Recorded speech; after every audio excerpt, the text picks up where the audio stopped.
période de fin d'année où les volumes de colis sont multipliés par 3. Nous passons de 2000 colis jour à 6000 colis jour. Il fallait trouver une solution pour évacuer 40-45 palettes tous les jours.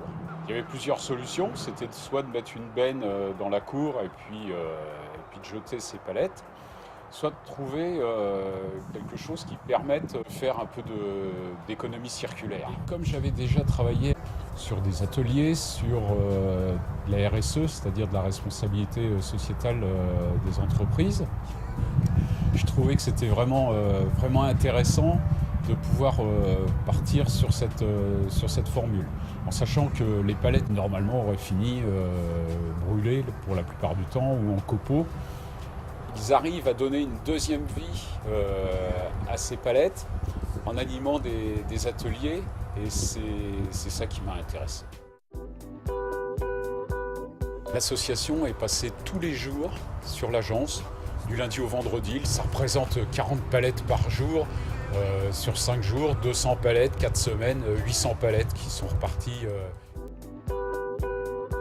Ils ont vraiment joué le jeu et c'était un grand succès.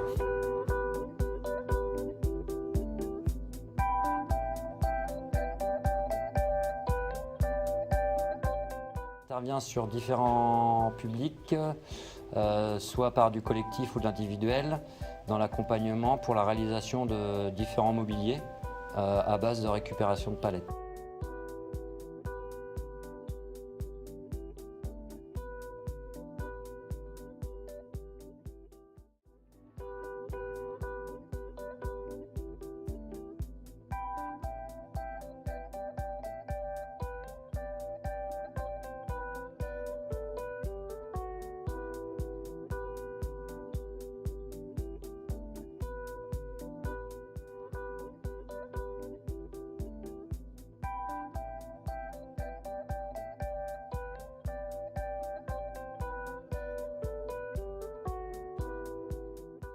Camp BMX Indoor, ce sera la 8e édition. Camp BMX Indoor et Salon des sports urbains pour la 2e année.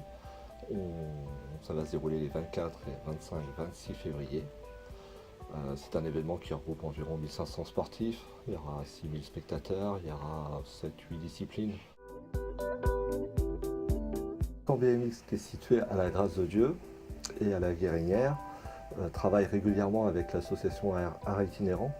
Donc pour nous, ça avait du sens d'aller vers eux et de travailler avec la meublerie pour aménager le parc des expositions, et notamment l'espace VIP, l'espace restauration. Puis aussi, il y a toute la démarche de revalorisation des palettes derrière, la valorisation aussi du travail des habitants à travers les ateliers de la meublerie.